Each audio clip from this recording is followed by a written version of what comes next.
네, 오늘 마태복음 12장 46절에서 50절까지 말씀으로 광야에서 하나님 말씀 48번째로 아버지의 뜻대로 행하는 자라는 제목으로 말씀드리겠습니다. 이제 오늘 추수감사절 감사 예배로 드립니다. 올해 동풍교회를 통해서 이렇게 수학을 걷게 하셨는데 그 수학이 뭘까요? 이렇게 볼 때 평화입니다. 이제 동풍교회 시작이 참으로 재앙으로 넘어지고 무너진 자들을 모아주셔서 이제 그리스도의 그 부활 행전에 참여하게 해주셨고 그 선물로 이렇게 평화를 주셨습니다. 그리고 이 평화는 그냥 하늘에서 그냥 내려온 것이 아니라 죄와 우상과 그 악의 세력과의 싸움에서 이기게 하시고 이 평화를 이루어 주신 것입니다. 이 평화는 하나님 말씀이 사람 안에서 이루어지는 그 부활 행전의 그런 그 선물입니다. 이제 교회 탄생이 부활이고 평화였습니다. 그리고 교회를 떠나서 지방의 사람들과 같이 주의 가정 캠프를 하시면서 이제 그들과 같이 평화의 그 복음을 열어주셨고 그 길을 만들어 주셨습니다. 그로부터 이제 8년이 지나면서 이제 그 열매를 주셨는데요. 이 열매가 참으로 불화와 고통으로 죽음으로 살아가는 이 땅의 진정한 하늘의 평화를 이렇게 주신 것입니다. 첫 번째로 이 평화는 오직 주의 가정의 평화입니다. 주의 가정이 이제 하나님 아버지 아들이 주의 가정인데 그곳에 사람을 들어오게 하셔서 결국에는 그 가정을 모시고 그 예배하는 자입니다. 그래서 하나님 아버지 아들을 모신 자가 그 예수님의 이름으로 아버지께 기도하고 예배하는 예배입니다. 이 가정에서 이제 평화를 주시는 것이죠. 그간 모든 사람이 그리고 나와 우리들도 이제 하나님과 원수였는데 예수님께서 오셔서 하나님과 나와 우리 사이를 화목하게 해주셔서 화목으로 이제는 평화를 이루어 주신 것입니다. 그래서 이 화목의 사역으로서 평화를 이루어 주셨기 때문에 우선 나와 하나님 사이가 화목하게 되었고 그리고 그 선물로서 하나님의 평화를 얻은 것입니다. 그러므로 그런 자를 이 땅에 두셔서 다른 사람과 화목하게 하시고 다른 사람한테도 평화의 그런 그 말씀을 전하도록 하셨습니다. 이 놀라운 것은 이 평화가 오직 주의 가정에서 있는 평화, 주의 가정에서 하나님의 평화를 주셨다는 사실입니다. 아버지와 아들과 함께 하시는 주의 가정에 들어오게 하셔서 그리고 지금도 이제 그 외딴 곳에서 있는 자들 그 주의 가정으로 들어오게 하셔서 그들에게 이 선물로 주실 평화를 누리게 하는 일을 저희들한테 이렇게 보여주셨고 그리고 그 일을 하게 하셨습니다. 이제 동풍교회 선물인데요. 동풍교회 선물은 바로 평화입니다. 이제 하늘과 땅을 지으시고 이제 천지창조를 이렇게 준비하실 적에 이미 하나님께서는 부활을 준비하셨습니다. 부활이 예수님이 이 땅에 오셔서 죽음에서 살아나신 그런 부활, 사도행전의 부활, 그것이 이제는 예수님의 그 계실적의 부활이었고 이 부활은 예수님이 오시기 전에 천지창조를 이루실 때 이제 창세기 1장 1절부터 5절까지 빛이 있으라니 빛이 있었고 이 빛이 이제 해와 달의 빛이 아니라 복음의 빛입니다. 이 빛이 예수 그리스도이고 예수 그리스도가 오셔서 참 빛과 진리로서 예수님이 탄생하시고 그리고 예수님이 죽음에서 살아나는 그런 그 부활을 천지창조와 시작과 동시에 두셨습니다. 이것을 주의 가정에서 이루게 하셨습니다. 그래서 주의 가정에서 시작된 그 부활 행전은 바로 천지창조와 같이 시작되었습니다.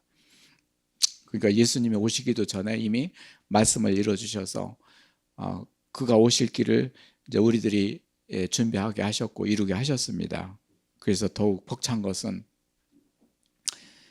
하늘과 땅을 지으실 적에 이미 사람을 그 부활시키기 위해서 그 부활행전을 하게 하셨다는 것이죠. 그래서 왜 이렇게 하셨느냐? 이제는 땅의 흙의 형상으로 사람을 지어서 땅으로 돌아가지 않고 하늘로, 이렇게 하늘 예배와 하늘로 돌아가기 위해서 부활을 시키는 것이죠. 그래서 이제는 우상의 형상에서 이제 하나님 형상으로 이루기 위해서 그 이 부활을 두신 것이죠. 그 부활은 이미 사람의 영에서의 부활과 나중에 이제 예수님 오실 때의 몸의 부활로 나눕니다. 그래서 영의 부활을 일으켜서 그 안에서 이제는 하나님의 형상을 이루어서 이제는 나중에 예수님 오실 적에 몸의 부활로 일어나서 영원한 하나님 나라를 이루기 위한 것이 천지창조와 같이 준비하신 것이죠. 그래서 하나님께서는 왜 부활일까요? 이런 질문을 해보면 영원히 살기 위해서입니다. 하나님이 영원하시기 때문에 사람도 영원히 살기를 원하는 그런 그 기원과 그 소망을 주셨기 때문에 그것을 이루어 주시기 위해서 이제는 부활을 주셨습니다. 그래서 이 부활은 일시적인 기쁨이 아니라 영원하신 하나님의 기쁨입니다. 그래서 이 기쁨과 같이 영원히 하나님과 같이 하는 것이기 때문에, 그리고 평안을 이루시고 화목과 평화, 영광에 이르게 하신 것이죠. 이미 이 땅에서 천국을 이루어 주셨고, 이제 천국에서 이제 아버지 아들을 모신 그런 지혜가정 예배가 바로 오늘의 예배가 되게 하셨습니다. 2020년도 추수감사 예배는 이제 누가 누구에게 추수감사에 대한 예배를 드릴까요? 바로 곧 하나님 아버지께 그의 자녀들이 드리는 예배입니다. 이 예배를 이루어 주셨고, 그리고 이 예배가 자손 대대로 이어가도록 하게 하십니다. 그래서 우리는 그런 소명을 가지고 있는데요, 이 예배가 우리 세대에서 끝나는 것이 아니라 우리들 자손들한테 이거를 알리고 가르쳐서 그렇게 하게 되고, 그 자손들은 또 후세대에 알리고 그러게 됩니다. 그 예배가 기쁜 것은 이 땅의 기쁨이 아니라 하늘의 기쁨이고 아버지의 기쁨입니다. 그 기쁨을 저희들한테 주신 것이죠. 그리고 예수님의 기쁨입니다. 예수님께서 이 일을, 기뻐하시는 일을 이루셨고, 그리고 성령님의 기쁨입니다. 성부와 성자와 성령님의 기쁨입니다. 곧 지혜가정의 기쁨입니다. 오늘 그렇게 말씀대로 아버지의 뜻대로 행하는 자, 그 지혜가정의 그 예배인데요, 그리고 하늘과 땅과 그 안에 만물들과 평화를 이루는 예배가 되었습니다. 그전에는 이 땅에 사는 식물들과 동물들이 왜 고단해하고 힘들어하는지를 잘 몰랐습니다. 그렇지만 지금은 하늘과 땅의 평화를 이루는 그 주의 자녀를 두셨기 때문에 그들이, 만물들이 왜 그렇게 피곤해하고 괴로워하는지를 알게 되었습니다. 오늘 이 감사 절기뿐만 아니라 이 기쁨이 그 모든 감사가 드리게 되었습니다. 이 주의 자녀는 모든 일에 감사를 드리게 되었고, 감사가 몸에 배인 성향이 되어서 어떠한 상황에 있었든지 하나님께 감사를 드리게 하셨습니다. 오늘 말씀에서 이제 예수님께서는 누가 형제요 자매인가 이렇게 말씀을 하고 계십니다. 마태복음 12장 50절에서 예수님은 누구든지 하늘에 계신 아버지의 뜻대로 행하는 자가 내 형제요 자매요 어머니라고 하셨습니다. 예수님의 그 어머니가 계셨고 형제와 자매가 계셨는데, 사람이 묻기를 어머니와 형제가 이렇게 하나님 말씀 듣기를 원한다 그랬더니 누가 내 형제요 어머니냐 그러시면서 그는 내 아버지의 뜻대로 행하는 자라고 이렇게 말씀하셨습니다. 오늘 이 말씀이 굉장히 핵심이고 중요한데요, 누구든지 하늘에 계신 내 아버지의 뜻대로 행하는 자가 내 자매요 내 어머니라 하시더라. 그러니까 내 아버지를 강조하고 계십니다. 아버지를 강조하신 것은 내 아버지의 말씀과 뜻대로 행하는 자가 곧 천국에서 이제는 형제요 자매라는 것이죠. 혈연적인 관계가 아니라 영적인 계보에 대한 관계를 말씀하고 계십니다. 그리고 여기서는 뜻대로 하는 자와 이제 뜻을 행하는 자 이렇게 두 개로 나눌 수가 있는데, 이제 전자는 아버지의 말씀대로 살아가기를 힘쓰는 자이고, 후자는 이제 마음의 쉼을 얻어서 온유하고 겸손한 자입니다. 뜻대로 하는 자는 하나님 말씀을 가지고 이대로 살기를 원하고 바라는 자이고, 그리고 뜻을 행하는 자는 이미 이제 말씀이 이루어져서 이제는 마음의 쉼을 얻고 온유하고 겸손하게 된 자입니다. 이제 온유하고 겸손한 자가 될 때 곧 이제 평화 열매가 이제 맺어지게 되는데요. 예수님께서 이 땅에 오신 것은 이제 죄와 우상으로 악하게 살아가는 자한테 이제 하나님으로부터 난 자가 되게 하여 주셔서, 그리고 그때부터 이제 온유하고 겸손하게 됩니다. 저의 탄생도 보니까 어머니 아버지 사이에서 제가 탄생됐는데, 어머니 아버지의 그런 성품도 이제 타고났고 어떤 질병 같은 것도 있으면 유전이라고 하죠. 그러는데 이제는 아무리 착하게 살려고 해도 이렇게 하나님 예수님처럼 온유하고 겸손하진 않습니다.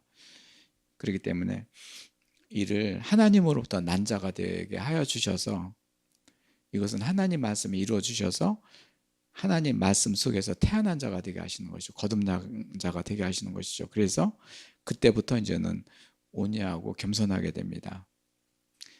겸손이라는 것은 뭐 하나님 말씀 앞에 이제 수그리고 그 말씀에 따라서 순종하는 자입니다. 그것이 겸손입니다. 그럴 때 그 사람은 그 하나님의 뜻을 행할 수가 있는 것이죠. 그 뜻을 행한다는 것은 하나님 말씀이 바로 그 안에서 이루어지는 것이죠. 이제 하나님 뜻을 이루는 것이 뭐 다른 사람을 일하고 뭐 세상의 일을 바꾸는 거, 그것도 있을 것입니다. 그렇지만은 하나님께서는 나 자신의 그 안에서 나를 바꾸는 것이죠.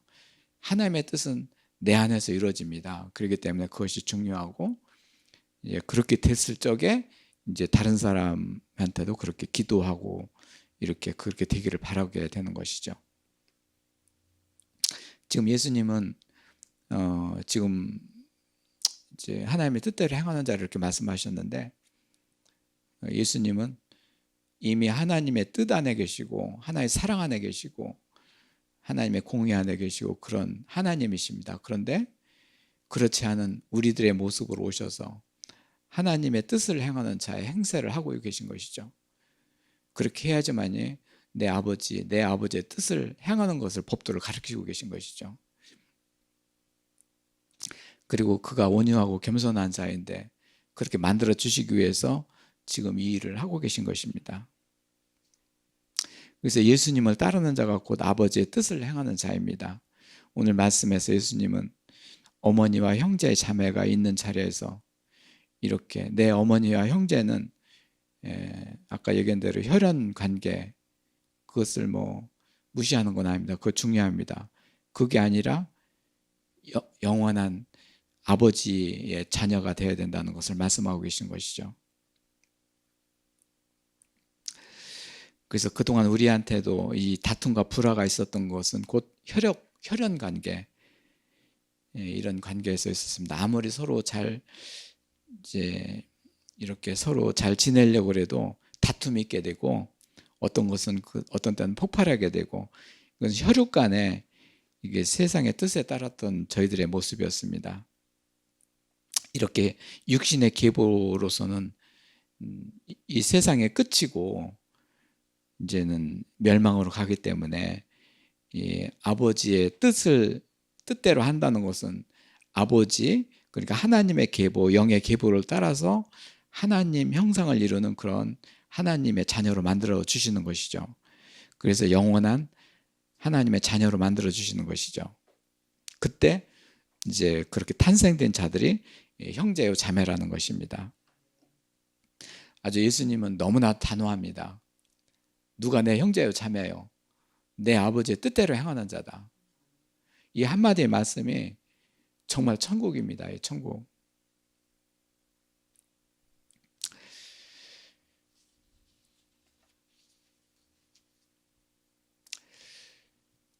이 땅에서 저희들은 이제 땅의 전통을 따르고 세상에 이렇게 지식을 배우고 이러는 것들도 중요합니다. 그런데 참 예수님께서 지금 일하고 계신 것은 그보다도 이제는 참 천국의 영원한 그런 영의 계보를 따르는 그 일을 하고 계십니다. 그것이 하나님의 계신 하나님의 뜻이고, 오늘 성령의 계보를 따르는 자녀들을 보도록 하겠습니다. 이렇게 하나님의 자녀가 된다는 것은 이제 혈육간 아버지와 어머니 관계를 끊어버리고, 끊는다는 것은 냉철하게 단절시키는 것이 아닙니다.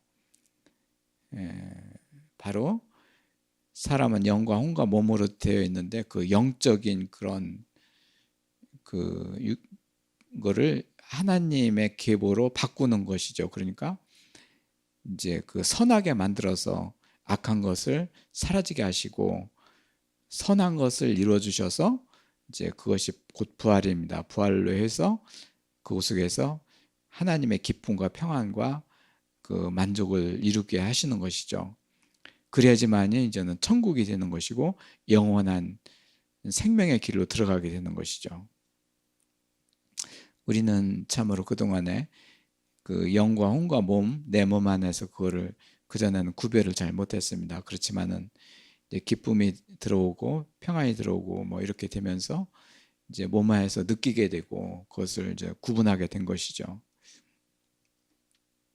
예수님은 이 땅에 꼭 붙잡아 두려는 것이 아닙니다. 그래서 빛과 진리의 온전한 자녀가 되게 하여 주셔서 이제는 언젠가 예수님이 다시 오실 적에 공의를 심판하는 날을 준비한 것이 이 세상입니다. 예수님께서는 이 세상에서 이제 성령 세례를 받으셔서 이제 광야로 이제 끌려가서 이제는 이제 마귀의 시험을 이기시고 그리고 하늘의 뜻을 이루어 가시기 위해서 말씀을 이루어 가고 계십니다. 거기 주부의 세 가지 파트에 글귀가 있는데요. 첫 번째는 영혼을 위해서 준비된 것, 평화를 위해서 준비된 것, 그리고 심판을 위해서 준비된 것, 세 가지입니다. 영혼이라는 것은 사람의 영이 영원하게 하기 위해서 천상인데요. 천상, 첫 번째 천상, 사랑, 공의, 언약입니다. 하나님의 사랑으로 이 아버지의 뜻을 따르게 하고 계십니다. 그리고 공의는 하나님 말씀을 이루시는 것, 사랑 안에서 말씀이 이루어집니다. 그리고 언약이 새 언약과 그리고 옛 언약이 이루어집니다. 이것이 사람의 영에서 이루어져서 영원히 이렇게 살아갈 것을 준비하고 계십니다. 예수님이 지금 일하고 계신 것은 바로 이 일입니다. 이것은 아버지가 계신 영원한 천국입니다. 그런데 예수님이 이곳에서 내려와서 광야에서 평화를 위해서 일을 하고 계신 것이죠. 광야는 저희의 몇 번 얘기하지만 정체성입니다. 흙으로 된 어디로 갈지 모르고 혼돈하고 공허하고 흑암에 쌓인 그런 광야.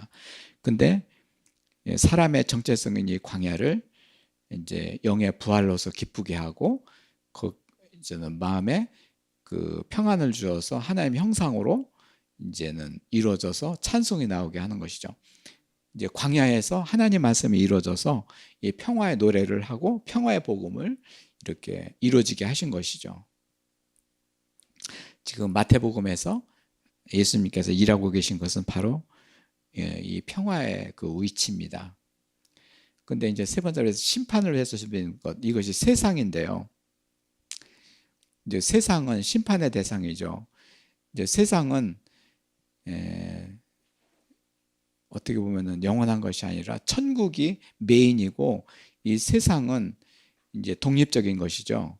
그래서 예수님이 다시 오실 적에는 이 심판을 이제 두 번째 대대적인 심판을 하시는 것이죠. 그래서 첫째 언어, 마태복음 12장에 지지난주에 이제 언어에 대해서 말씀을 나눴는데 우리가 언어로서 지은 죄, 정죄함 이런 것들의 죄가 상당히 크고 어떤 행실보다 더 크기 때문에 이 세상에서 언어에 대한 심판, 그리고 세상에서 우상의 형상, 하나님의 형상이 아니라 우상의 형상을 가진 자의 심판, 이끌려 다니면서 무너지고 자빠지고 그러는 형상입니다. 그리고 그게 그 형상으로 재앙을 당하는 것. 그래서 이 세상은 심판을 위해서 준비된 것입니다. 이제 그 언어에 대해서 우리가 해결을 해야 되고, 우상의 형상에 대해서 해결을 해야 되고, 그리고 재앙이 오지 않도록 이렇게 해야 됩니다. 바로 우리가 해야 될 것은 이 광야에서 평화의 복음을 이루어주신 하나님께서 동풍교회를 통해서 영원한 천상의 예배를 드리게 하셨고, 그래서 이제 이 세상에 있는 자들이 그 세상으로 돌아가지 않고 세상에 끝나지 않도록 하기 위해서 평화의 복음을 전해야 됩니다. 동풍교회에서 하도록 하시는 일이 바로 이제 이 일입니다. 이제 곧 하늘의 평화는 곧 복음이고요. 이게 중심부에서 이 평화가 있는 그 중심부에서 이제 복음의 전진 기지를 두게 하신 것이죠. 위에는 영원한 하나님 아버지의 영광이요, 밑에는 충만이요, 중간에서는 평화입니다. 그래서 예수님 오실 적에 지극히 높은 곳에서는 영광이요, 하늘에는 평화요, 땅에는 충만이라, 그렇게 하나의 성전으로 오신 것이죠. 온 지구상 우주상의 한 성전으로 오신 예수님이십니다. 그래서 그 성전으로 오셔서 우리들을 그렇게 성전을 이렇게 만들어 주시고 건축해 주시는 것이죠. 그래서 이 평화의 그 복음이 천지창조와 함께 복음의 빛을 두셨고, 그리고 진리를 행하는 자, 그리고 이것은 빛으로 오셔서 우리 안에 영의 빛이 비치고, 우리 속은 혼돈하고 흑암, 어둡고 캄캄하거든요. 그렇기 때문에 이 속에 빛을 비춰주셔서 이 빛 가운데 이제는 그 독생자의 영광을 보게 하시는 것이죠. 요한복음 1장 1절부터 14절에 독생자의 영광이 충만하게 하람이라, 그 빛 가지고 이 독생자의 영광을 이루어 주신 것이죠. 그러면은 그 영광이 곧 진리가 되어서 하나님의 말씀을 이루게 되고, 그래서 하나님을 찬양하게 되게 하시는 것이죠. 그래서 이 빛의 그리고 진리를 이루어가고 계십니다. 이 평화는 이게 진리를 행하는 가장 그 중심이 되는 그 하나님께서 해주신 일입니다. 그래서 너희가 진리를 행하니 참 기쁘다, 이렇게 요한 1, 2, 3, 4에서 이렇게 하나님께서 말씀하셨는데, 곧 바로 이렇게 하나님의 평화를 이루는 자들, 곧 진리를 이루는 자들입니다. 이 진리 중심에 이제 평화입니다. 누가복음 19장에 그렇게 기록되어 있습니다. 이제 광야에서 하늘의 평화를 이루어 가시는 예수님과 함께 이 평화의 복음을 전할 때가 되었습니다. 오늘 기도 제목에서 이제 누가 평화의 복음을 전하느냐, 우리 한 사람 한 사람이 이제 평화의 복음을 전해야 됩니다. 왜? 오늘 말씀에서 내 아버지께 아버지의 뜻대로 행하는 자, 바로 이제는 이렇게 복음을 전하는 자입니다. 그 일을 기뻐하시고, 우리들이 하는 일은 여러 가지 다양하지만은 이 일을 마음에 두고 이 일을 해야 됩니다. 왜 그러냐면은 그동안에 우리들의 삶이 다투고 싸우고 시기하고 질투하고 지치고 그런 상태였습니다. 그렇지만은 이 터에서 그것들을 물리치게 하는 방법이, 이 과정이 바로 평화의 복음입니다. 나 자신을 거기서 벗어나게 하시는 것이죠. 그렇기 때문에 다른 사람한테 평화의 복음을 전하는 것도 나 자신을 위한 것이고 결국 주를 위한 일입니다. 오늘 아까 기도 제목에서 한 자매 얘기입니다. 하나님 아버지 앞에 설 때 그는 평화의 복음을 전하는 자였습니다. 그가 이 세상에서 이제 교회 다닌 적도 없으나 예수님을 어떻게 믿느냐고 묻곤 했습니다. 그들한테 참으로 10년 전부터 파킨슨병으로 근육이 단단해지고 제대로 걷지도 못하는 말도 제대로 못한 자매입니다. 격한 스트레스로 이 질병에 걸렸다고 합니다. 그 딸이 이제는 아버지 앞에 설 때, 언젠가는 설 때 이런 모습으로 다가설 수가 있을까요? 그 입에서 평화의 복음을 전하는 그 주체이신 예수 그리스도를 이렇게 전하는 그런 딸이 되었으면 합니다. 그의 몸을 그대로 두실까요? 그렇지 않게 하실 것입니다. 하나님 아버지께서는 그 입에서 나오는 부활의 왕을 이렇게 증거할 적에, 주의 이름으로 오시는 왕을 모실 적에 그 길을 탄탄하게 하실 것이고, 참으로 그를 참으로 여러 가지 어려움 속에서 벗어나게 하실 것입니다. 가장 나약한 자가 그 마음에서 그 입술을 통해서 이렇게 나오는 평화의 복음이 되기를 소원합니다. 우리가 눈으로 볼 적에는 그렇지 못할 것 같지만 하나님께서는 약하고 연약한 자를 통해서 하시는 역사를 이루실 것입니다. 이렇게 참 음지에서 힘들어하는 그런 자들 이름을 놓고 이제 그들이 하나님 앞에 설 적에, 아버지 앞에 설 적에 그는 평화의 복음을 전하였습니다. 이러한 칭호를 듣기를 소망합니다. 저희들 통성으로 같이 기도를 드리겠습니다.